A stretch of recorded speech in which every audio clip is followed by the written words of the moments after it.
Hi guys, it's Chris at Cork and Crown, back in my cider shed with some more cider to try. And it's a cider, it's not a perry, and I've kind of gone against some direction given to me by the cider maker. It's Robbie Fleming again. This is the second one from Fleming's Fife Cider. Fleming's Fife Cider. There you go. This is the Mariage 2021. So this is a blended cider. So he told me to try the perries first. So I did try a perry first.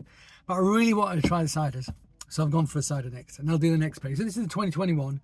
So there's two 2021s, the perry that I tried already in this one, and two 2022s, a perry and a cider. So I'm going to do them chronologically if you like. But I'll start with the perries, then do the ciders. Anyway, whatever. Sorry, Robbie, but I wanted to try your cider.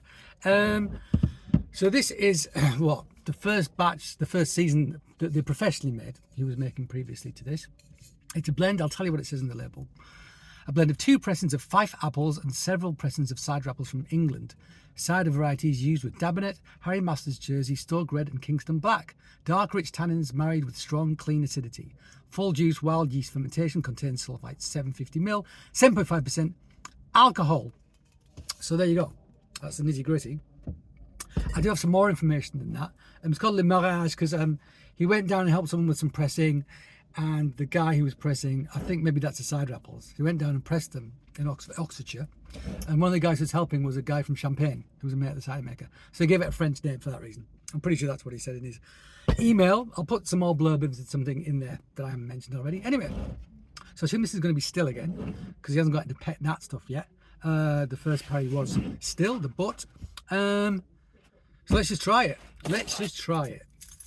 I'm excited to do this. Oh, tell a lie. This has got some fizz, according to that noise anyway. Let's have a look. Any bubbles? No smoking gun to talk of. None whatsoever. But there are some bubbles coming up.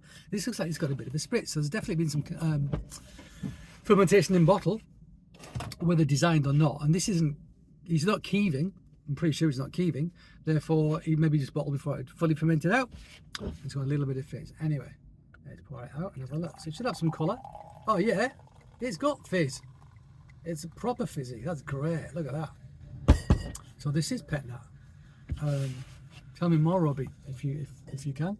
So there you go. Nice colour, beautiful, like glowing. That's like a orange. That looks like a hint of amber, but it's like a deep orange. Not quite Seville orange marmalade that we got from the Butford Organic Yankton Mill. If you've, which I'm going to do in the next film possibly. It's up there now. Anyway, it was an amazing colour, Seville orange marmalade. This has got an orange juice colour to it. It's glowing. It's beautiful. It's an orange amber. I like it a lot. Hazy, of course, because it's unfiltered. Let's smell it and see what's going on. Smells like a cider. It smells like a nice cider. And there's an orangey character on the nose. It's got some Dabinet in it. I often get orangey characteristics of Dabinet. So I don't know if that's what's bringing that to the party. It's also got that sweated apple skin, you know, cider apple characteristic, which is so satisfying. Yeah, nice depth to it. Woody autumnal feel as well, I want to say. It's really good. Nice nose. I mean, really good. Almost smells French. It's almost got like that slightly keeved element to it, but I'm pretty sure it's not. Let's try it. Well, no, it's not. 7.5%. If it's keeved, then bloody hell, there's some sugar in them apples.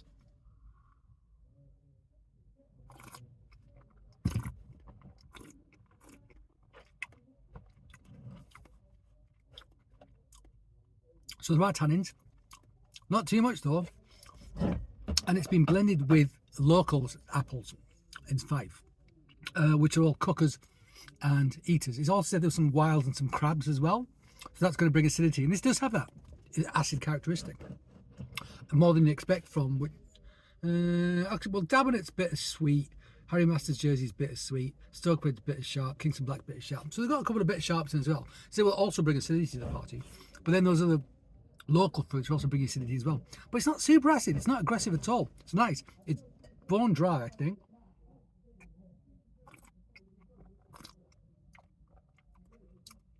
Yeah, bone dry. Clean as a whistle. Super refreshing.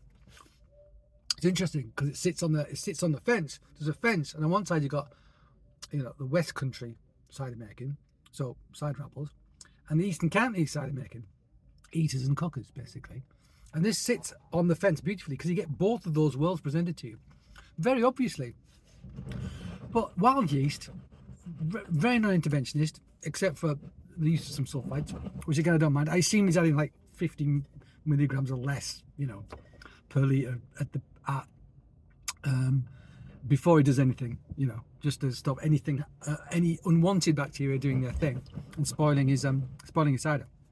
I assume he's using in those quantities. Tell me if that's true, Robbie. I assume it is.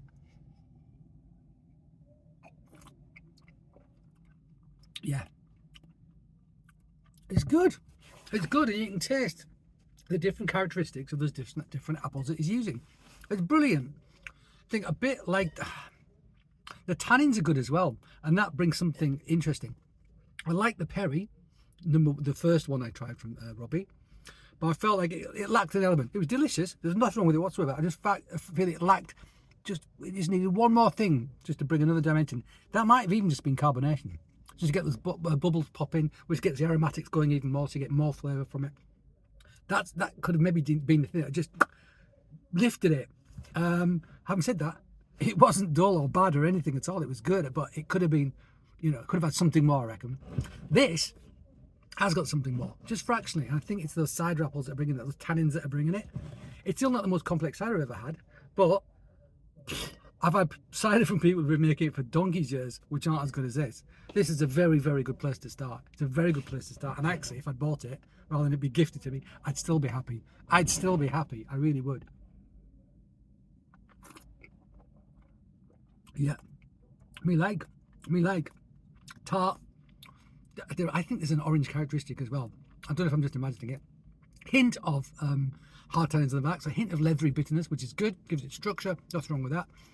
Obvious sort of, almost like malic acidity in there, I think. Don't think it's gone through malolactic fermentation, it might have, but it's still got that acid character you associate with eating apples and cookers. Good stuff. So there you go, bottle number 2 from Fleming's Fife Cider. Thank you again, Robbie, for sending me these bottles. So far, so great. Yeah. And I look forward to trying the next 2. Anyway, guys, a cider maker to keep your eye on. We look forward to trying the next one, don't we? Yes, we do, Chris. Okay. Thank you for joining me back in my cider shed. I hope you join me again. But until that time, cheers.